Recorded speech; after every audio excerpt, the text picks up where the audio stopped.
الحمد للہ وکفا والصلاة والسلام علی عباده الذین اصطفى خصوصا علی افضلهم وخاتم النبیین محمد الامین وعلی آلہ وصحبہ اجمعین.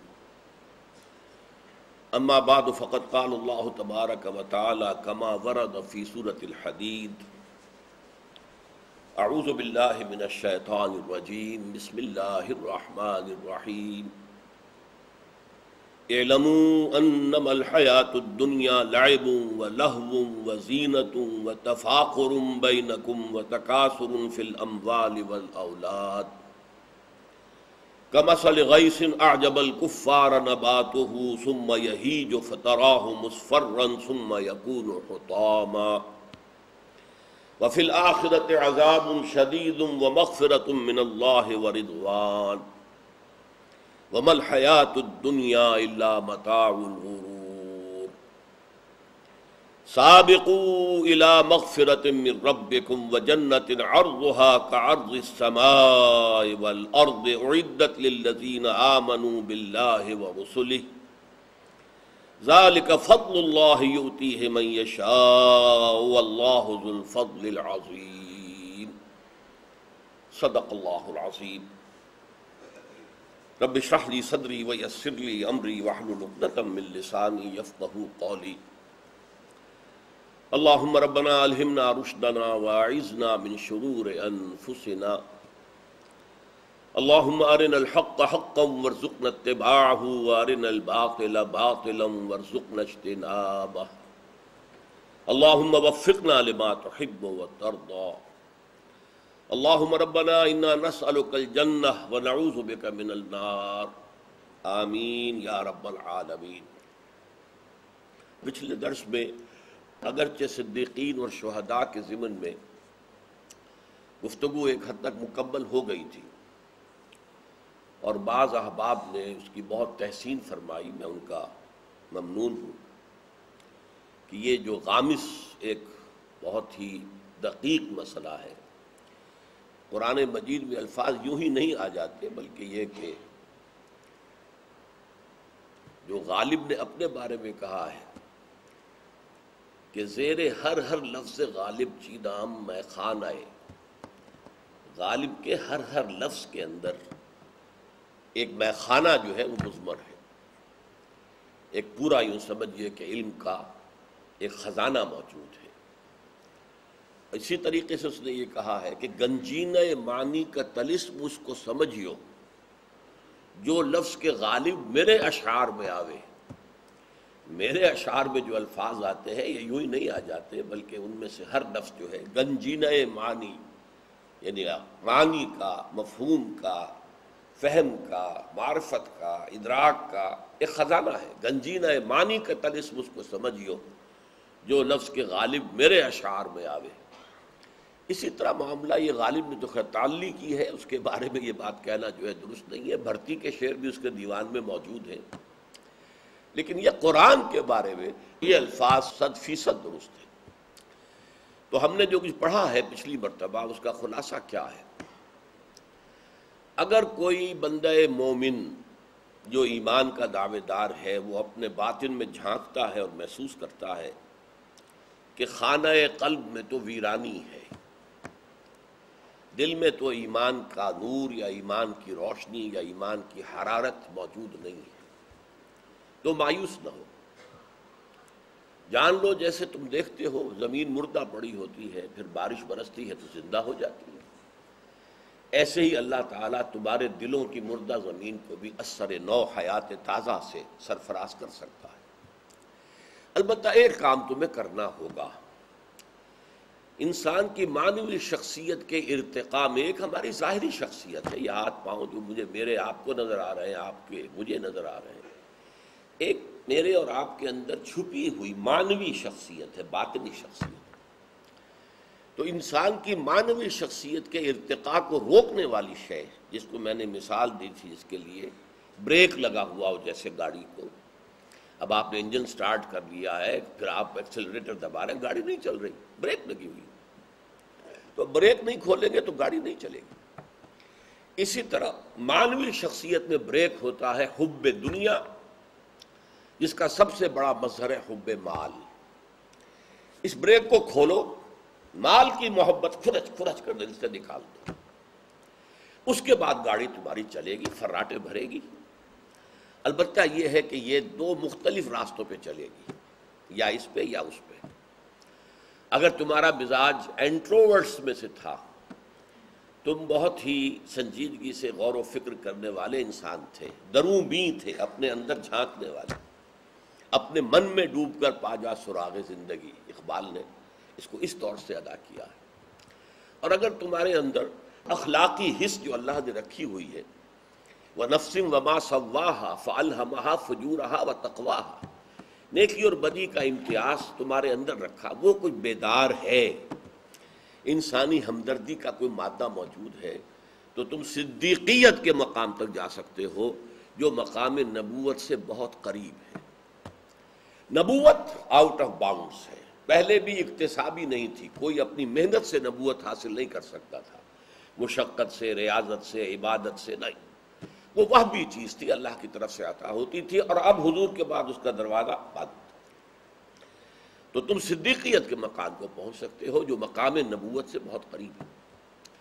اگر تمہارا مزاج تھا ایکسٹروورٹس، کھیلنے کودنے والا، بھاگنے دوڑنے والا، خام خواہ کو لڑائیاں بھی مول لینے والا، جاتے ہوئے کہ کسی کو دھکا مارنے والا، پھر دل بھی ایسا لا ابالی سا، کوئی پرواہ نہیں، کوئی دکھ میں ہے تو ہوا کرے، کوئی تکلیف میں ہے تو ہوا کرے، مجھے کیا۔ اور یہ کہ وہ انسان کی جو حس بھی جو ہے وہ اندر سے محسوس ہو کہ وہ کچھ ختم ہوئی ہوئی ہے۔ لیکن اب اگر مال کی محبت کی بریک کھل جائے گی تو دوڑو گے، اور دوڑو گے شہداء کے مقام تک پہنچ جاؤ گے۔ اب صدیق وہ ہے کہ جو قبول ایمان میں سبقت کرتا ہے، فوراً آگے آتا ہے، دیر نہیں لگاتا۔ یہ جو دوسرے ہیں شہداء، ان کو اس میں تو دیر لگ جاتی ہے، اس لیے کہ طبیعت میں وہ مزاج نہیں، غور و فکر کا، سوچ بچار کا مادہ ہی نہیں، اخلاقی حس مردہ ہوئی ہوئی ہے۔ کہیں جذباتی طور پر ایموشنلی یہ غلاف پھٹتا ہے، تو پھر جب یہ بڑھتے ہیں عملی اعتبار سے صدیقین سے آگے نکل جاتے ہیں۔ ظاہر بات ہے کہ ایک ہے غور و فکر کرنے والا مزاج، درومی، اس کی جو ہے وہ قواعد عملیہ اتنی نہیں ہوتی، بھاگ دوڑ، یہ وہ لڑائی بھڑائی، لیکن جس کا مزاج ہی وہ تھا، اس کے اندر یہ کہ وہ عمل کے میدان میں پھر صدیقین سے آگے نکل جاتے ہیں۔ لیکن اس کا یہ مطلب نہیں کہ مقام شہادت مقام صدیقیت سے برتر ہے، نہیں، معاذ اللہ۔ حضرت ابوبکر نہایت نحیف جسم کے مالک اور بڑے رقیق القلب انسان، لیکن ان کے اندر جو کوہ ہمالیہ موجود تھا، ان کی قوت ارادی، وہ مانعین زکوٰۃ کے معاملے میں ظاہر ہو گئی۔ حضرت عمر بھی کہہ رہے تھے کہ کچھ کمپرومائز کر دیجئے، ان سے تیسرا محاذ نہ کھولیے، اور حضرت ابوبکر نے ڈانٹ دیا، عمر تم دور جاہلیت میں تو بڑے سخت تھے، اب آ کر اتنے نرم ہو گئے، مجھے یہ مشورہ دے رہے ہیں۔ ایبدل الدین وانا حی، میرے جیتے جی دین کے اندر ترمیم ہوگی؟ نہیں ہو سکتی۔ اگر کوئی میرے ساتھ نہیں جائے گا تو میں اکیلا جاؤں گا۔ اب یہ عظیمت کا پہاڑ ابو بکر میں تھا، لیکن اس کے اوپر وہ رقت قلبی، وہ جو ایک ذاتی نیکی، وہ انسانی ہمدردی، یہ چیزیں جو ہے ان کا غلاف زیادہ تھا۔ جبکہ حضرت عمر، حضرت حمزہ وہ ایمان لائے، صدیقین تو بہت سے موجود تھے پہلے جو ایمان لا چکے تھے، عشرہ مبشرہ کے اکثر لوگ جو ہیں وہ صدیقین میں سے ہیں، لیکن یہ کہ وہ جرأت اور ہمت ابھی مسلمانوں میں نہیں تھی کہ وہ کھل کر آئیں اور بیت اللہ میں آ کر، حرم میں آ کر نماز پڑھیں۔ یہ حضرت عمر اور حضرت حمزہ کے ایمان لانے کے بعد یہ صورتحال پیدا ہو گئی۔ تو ایک تو یہ ذہن میں رکھیے، لیکن رتبہ یقیناً شہداء کا کمتر رہے گا صدیقین سے۔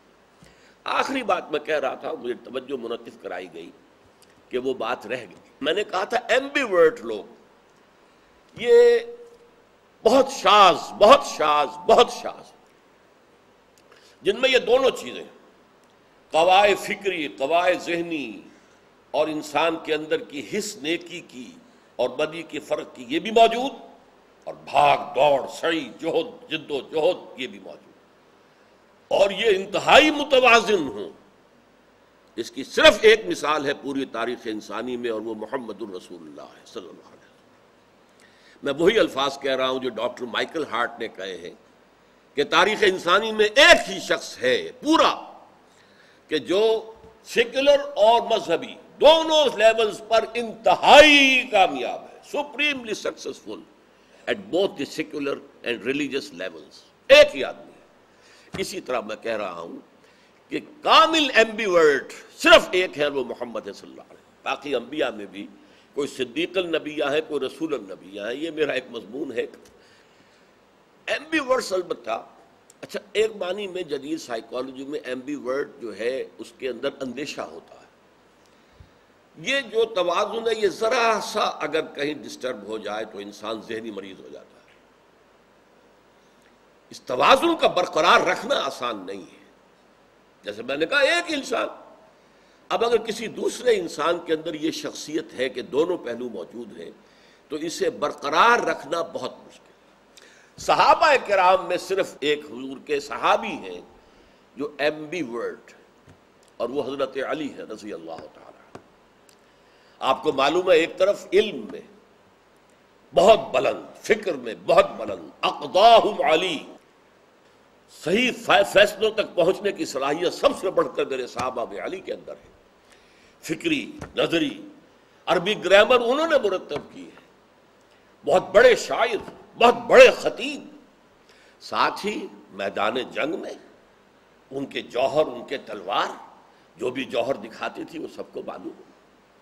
عمرو بن عبد ود 90 برس سے زیادہ عمر کا یہ پہلوان تھا عرب کا، اور وہ تھا کہ جس کے سامنے کوئی آنے کی جرت نہیں کرتا تھا۔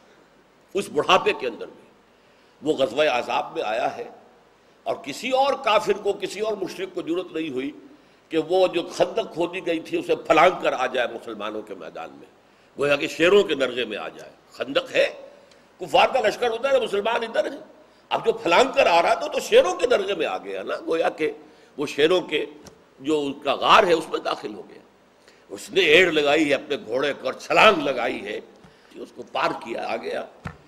اس نے کہا جو مجھے جانتا ہے جان لے، جو نہیں جانتا ہے وہ سن لے، میں عمرو بن عبد ود ہوں، ہے کوئی جو مجھ سے مقابلے کی جرت کرے؟ حضرت علی میدان میں نکل آیا، وہ مسکرایا۔ حضرت علی اصل میں کچھ پستہ قامت تھے، زیادہ بلند نہیں تھا ان کا قد، تو وہ مسکرایا، یہ کون آ گیا ہے میرے مقابلے میں؟ انہوں نے کہا دیکھو میرا ایک قاعدہ ہے کہ میرے مقابلے میں جو آئے میں اسے پہلے موقع دیتا ہوں کہ اپنی 3 خواہشیں پیش کرے، ان میں سے ایک میں ضرور قبول کر لوں گا، بتاؤ تمہاری پہلی خواہش کیا ہے؟ حضرت علی نے فرمایا تم ایمان لے آؤ۔ وہ ہنس پڑا، نہیں یہ نہیں ہو سکتا۔ دوسری خواہش بولو۔ دوسری یہ کہ تم میدان جنگ سے واپس چلے جاؤ۔ نہیں یہ نہیں ہو سکتا۔ تیسری خواہش بولو۔ تیسری خواہش یہ کہ آؤ اور میرا مقابلہ کرو۔ اب وہ ٹھٹھا لگا کر، اچھا میں نہیں سمجھتا تھا کہ کوئی عرب میں ایسا شخص بھی ہو سکتا ہے جو مجھ سے مقابلے کا خواہش مند، اور اس کو حضرت علی نے واصل جہنم کیا۔ پھر خیبر فتح نہیں ہو رہا تھا، حضرت علی کے ہاتھوں فتح ہوا۔ یعنی یہ دونوں کیفیات جو ہیں، بہادری، شجاعت، میدان جنگ کے اندر جس کے جوہر سامنے آتے تھے، اور اس علم، اور پھر ایک انتظامی صلاحیت۔ حضرت عمر نے فرمایا تھا لولا علی لہلک عمر، اگر علی نہ ہوتے تو عمر ہلاک ہو جاتا۔ کیوں؟ حضرت عمر کے زمانہ خلافت میں اس تیزی کے ساتھ فتوحات کا دائرہ پھیلا ہے، دارالاسلام جو ہے اتنا وسیع ہو گیا، انتظام آسان نہیں تھا۔ ایسا نہ ہو کہ آگے دوڑ اور پیچھے چوڑ، پیچھے حساب صاف نہ ہو، انتظام نہ ہو سکے، سنبھالا نہ جا سکے، امن و امان قائم نہ کیا جا سکے، آگے ہم بڑھتے چلے جائیں۔ یہ سارا کام حضرت علی نے کیا ہے۔ آپ کہہ سکتے ہیں کہ چیف سیکریٹری کہہ لیجئے یا پرائم منسٹر کہہ لیجئے، آج کے دور میں اگر حضرت عمر کو صدر مملکت مانا جائے تو پرائم منسٹر حضرت علی تھے۔ سارا انتظام انہوں نے کیا ہے، یہ سارے دیوان انہوں نے کھولے، دفاتر کا انہوں نے آغاز کیا، محکموں کو انہوں نے شروع کیا۔ تو یہ دونوں صلاحیتیں جو ہیں یہ صرف حضرت علی کے اندر ہے جو متوازی ہے۔ اس اعتبار سے اب دیکھیے، یہاں دھوکہ نہ کھا جائیے۔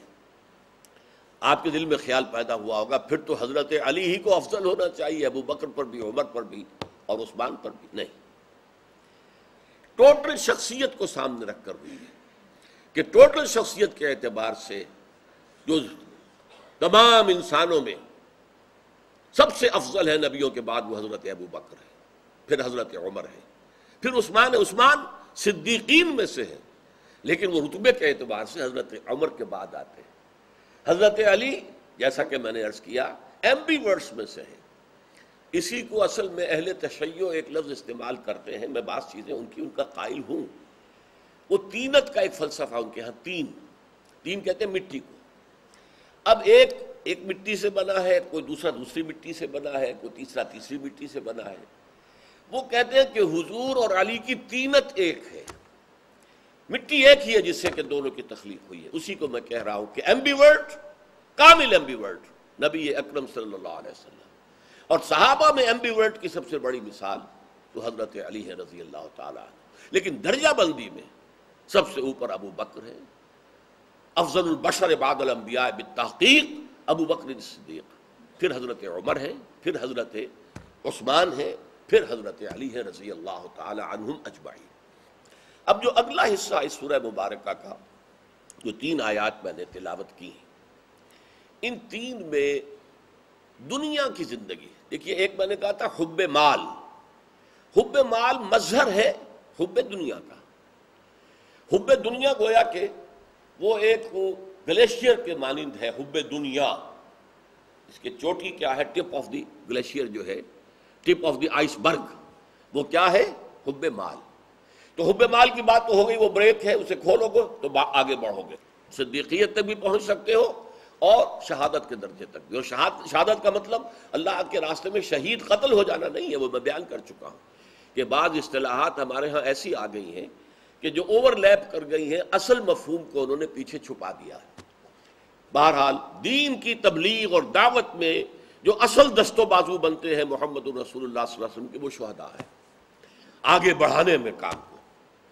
اچھا اب جو ہے حقیقت دنیا کی زندگی کیا ہے، ذرا اس پر غور کرو۔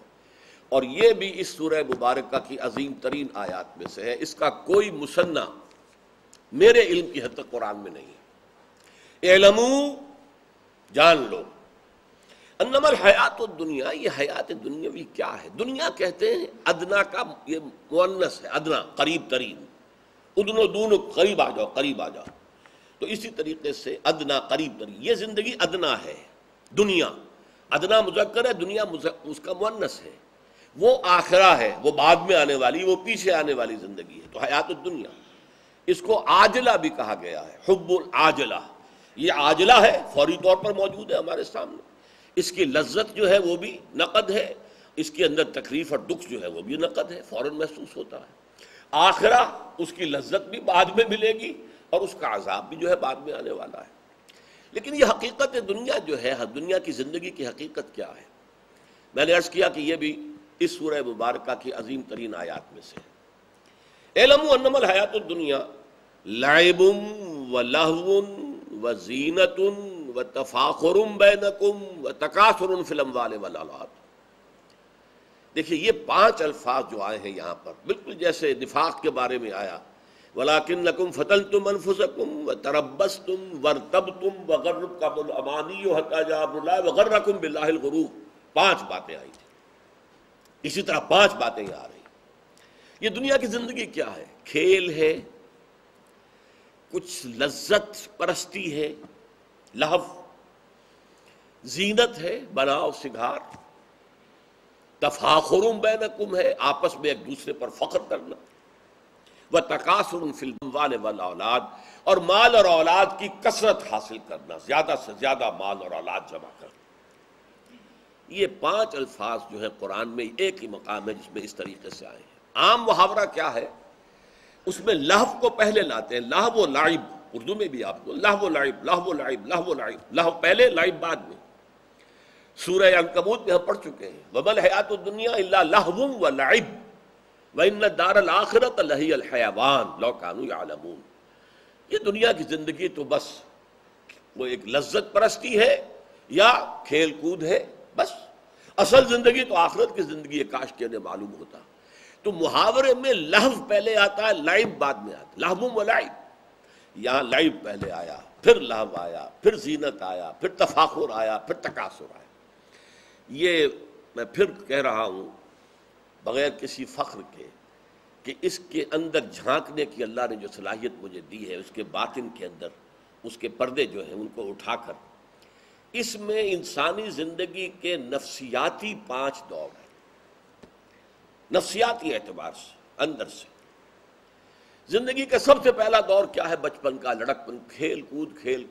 اس کھیل میں کوئی تلذذ نہیں ہوتی، کوئی سینشول گریٹیفیکیشن جسے انگریزی میں کہتے ہیں، کوئی حصی قسم کی لذت حاصل کرنا، یہ نہیں ہوتا۔ کھیل معصومانہ کھیل، معصوم ہے کھیل میں، معصومانہ کھیل ہے، اس میں کوئی اور ایلیمنٹ نہیں ہے۔ اس سے ذرا آگے آئے جسے آپ ٹین ایجر کہتے ہیں، جو انسانی زندگی کا خطرناک ترین دور ہے۔ اب یہاں نرا کھیل نہیں رہ جاتا، معصوم کھیل نہیں رہ جاتا، تلذذ لذت سے بنا ہے، لذت سے باب تفاعل، لذت حاصل کرنا، یہ تلذذ جو ہے شامل ہو جاتا ہے۔ آنکھوں کی تلذذ کیا ہے؟ حسین شے کو دیکھنا، حسین صورت نظر آئی ہے، آنکھوں کو لذت محسوس ہوئی ہے۔ کانوں کا تلذذ کیا ہے؟ گانا سن رہے ہیں، ردم ہے، سریلی آواز ہے، کانوں کی لذت لے رہے ہیں، یہ تلذذ ہو رہا ہے۔ وہ بچپن لڑکپن میں کیا پتا کون گا رہا ہے، لیکن نہیں، اب آیا ہے، اب 3 ایج، اس کے اندر آنکھوں کا تلذذ، کانوں کا تلذذ۔ پھر بات اچھی نہیں ہے لیکن مجھے بیان کرنا پڑتا ہے، کچھ لوگ شکایت کرتے ہیں، کچھ اس دور میں انسان اپنے جنسی اعضاء سے بھی کھیلنا شروع کر دیتا ہے۔ یہ بہت خطرناک جو ہے موڑ ہے انسانی زندگی کا، یہ ہے جس کو لہو سے تعبیر کیا، لعب و لہو، معصوم کھیل اور اس کے بعد تلذذ، لذت حاصل کرنا، آنکھ کی لذت، کان کی لذت، کوئی کسی اعتبار سے، کسی پرورٹڈ طریقے سے کوئی جنسی لذت۔ اس کے بعد ذرا اگلا مرحلہ آتا ہے زینت، بناؤ سنگھار، اچھے سے اچھا لباس پہنوں، اور وہ بالکل نئے سے نئے ڈیزائن کا ہونا چاہیے۔ یہ تو آؤٹ آف فیشن ہو گیا۔ کبھی پتلون جو ہے اس کے بہت چوڑے جو ہے پانچے کر دیے جاتے تھے، تو اس وقت ایک انسان کہتا تھا یہ پرانی پتلون میں نہیں پہن سکتا، اس کے تو موری بڑی تنگ ہے۔ آج تو زمانہ بدل گیا، کبھی یہ ہے کہ تنگ موری کا معاملہ ہو گیا ہے۔ فیشن بدلتے رہتے ہیں، اور ایسے بدلتے ہیں کہ خاص طور پر پیرس کہ جو کہ دنیا میں فیشن کا سب سے بڑا مرکز ہے، اس کا لطیفہ مشہور ہے کہ ایک درزی کو ایک نیا ڈیزائن لے کر جو اس نے بنایا تھا، بھاگا ہوا جا رہا تھا۔ بھاگ کیوں رہے ہو؟ کہ میں چاہتا ہوں جلد سے جلد اپنے کسٹمر کو پہنچوا دوں اس سے پہلے کہ فیشن بدل جائے۔ اب فیشن بدلتے تو دیر نہیں لگتی، تو میری ساری محنت جو ہے وہ رائے گاں ہو جائے گی کہ فیشن تو بدل گیا، تم آج لے کر آئے ہو، 15 دن کے بعد لے کر آئے ہو میرے پاس۔ تو یہ جو ہے اب خاص طور پر عورتوں میں، پھر بناؤ سنگھار، لڑکیوں میں، جوان لڑکیوں میں، لڑکوں میں بھی، مردوں میں، عورتوں میں زینت، صحیح نظر آؤں میں معاشرے کے اندر، کوئی یہ نہ کہہ دے کہ یہ تو بڑا کوئی پرانا قسم کا آدمی ہماری محفل میں آ گیا ہے، کون ہے؟ اس کے بعد اگلا مرحلہ آتا ہے، یہ یوں سمجھیے 30 سے لے کے 40 برس کی عمر، اس میں تفاخر، فخر کرنا، میری نسل بلند ہے، میری ذات اونچی ہے، میرے پاس دولت زیادہ ہے، میرے پاس قوت و حشمت زیادہ ہے، تفاخرم بین، خون پر، رنگ پر، پیشے پر میرا پیشہ بہت اعلیٰ ہے، میری حیثیت معاشرے میں بہت بلند ہے۔ اور یہاں تفاخر کہا گیا ہے، یہ باب تفاعل میں کیا ہے خاصہ کہ ایک دوسرے کے مقابلے میں آنا، فخر میں ایک دوسرے سے آگے نکلنا، یہ تفاخر ہے، فخر، ایک دوسرے پر فخر کرنا، رنگ پر، نسل پر، دولت پر، مال پر، اور ایک زمانے میں اولاد پر ہوتا تھا، آج کا دور بدل گیا ہے۔ اس زمانے میں اصل عزت انسان کی اولاد سے ہوتی تھی، جس کے پاس 10 جوان موجود ہیں بیٹے اور جوان ہاتھ موجود ہیں، اس کی عزت جو ہے وہ زیادہ ہوگی، جس کے پاس کوئی نہیں ہے یا 2-3 ہے اس کی عزت کم ہوگی۔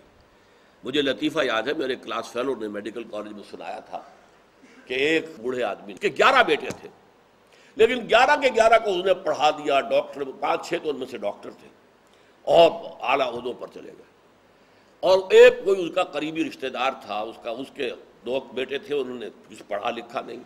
اب جب کوئی جھگڑا ہوتا تھا وہ لاٹھی لے کر میدان میں آ جاتے تھے، یہ پڑھے لکھے دبک جاتے تھے، انہیں معلوم ہے ہماری زندگی بہت قیمتی ہے، 20 سال ہم نے لگا کر میڈیکل کا تعلیم حاصل کی، ہم میدان میں کیسے آ جائیں، رسک کیسے لے لیں؟ تو وہ چیختا پھرتا تھا کوئی میرے 11 پڑھے ہوئے لے لے اور مجھے ایک ان پڑھ دے دے، جو میرے ساتھ کھڑا ہو کر میدان میں تو آ سکے، مقابلہ تو کر سکے، ایک ان پڑھ مجھے چاہیے، یہ 11 جو پڑھے لکھے مجھ سے لے لیں۔ تو اولاد کی کثرت جو ہے یہ بہت بڑی فخر کی بات ہے۔ اب اس کے بعد جب انسان، یہ 40 برس کے بعد ہوتا ہے جب عمر ڈھلنی شروع ہوتی ہے، اب تفاخر کا معاملہ ختم، اب تکاثر، زیادہ سے زیادہ دولت، زیادہ سے زیادہ مال، زیادہ سے زیادہ اولاد، تکاثر میں کثرت سے مقابلہ کرنا۔ اب چاہے مونچھ جو ہے نیچی ہی نہیں موڑ دی جائے، لیکن پیسہ آنا چاہیے، دولت آنی چاہیے۔ مجھے اس سے غرض نہیں ہے کہ میری مونچھ نیچی ہو گئی، ہو جائے کوئی پرواہ نہیں، بلکہ مونچھ میں منڈوانے کو بھی تیار ہوں، پیسہ آنا چاہیے۔ یہ تکاثر فی الاموال والاولاد یہ ختم نہیں ہوتا جب تک انسان مٹی تلے دبا نہ دیا جائے۔ یہ آخری دور انسان کا، چاہے ایک شخص کے پاس اتنی دولت ہو کہ 10 اس کی پشتیں بیٹھ کر کھا سکیں پھر بھی، اور اس کی ٹانگیں چاہے قبر میں لٹکی ہوئی ہوں، لیکن تکاثر پیچھا نہیں چھوڑے گا۔ اس پر پوری ایک سورت ہے قرآن کی، آپ کو معلوم ہے، الہاکم التکاثر حتی زرتم المقابر، تمہیں یہ کثرت اور بہتات کی طلب نے غافل کیے رکھا یہاں تک کہ قبروں تک پہنچ گئے۔ یہ پھر ختم نہیں ہوتا۔ یہ 5 ادوار ہیں، لعب ولہو وزینۃ وتفاخر بینکم وتکاثر فی الاموال والاولاد۔ یہ ہم ہر وقت جمع نہیں ہے، یہ زندگی کے 5 ادوار کے اندر انسانی نفسیات کی عکاسی ہے۔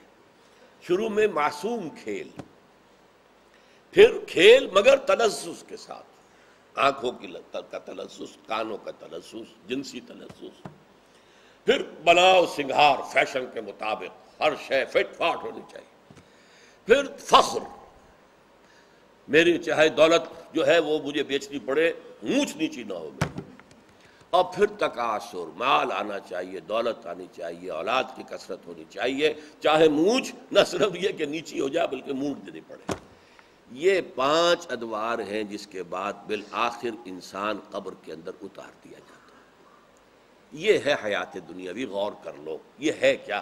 یہ ایک چکر ہے جو چل رہا ہے، ہر انسان خواہ نہ خواہ ان 5 ادوار میں سے ہو کر گزر رہا ہے، لعب ولہو وزینۃ وتفاخر بینکم وتکاثر فی الاموال والاولاد۔ اب اس کے بعد کیا ہے؟ ایک بہترین تمثیل دی گئی ہے، وہ پھر اب اگلی نشست میں ہوگی۔ بارک اللہ لی ولکم فی القرآن العظیم ونفعنی وإیاکم بالآیات والذکر الحکیم۔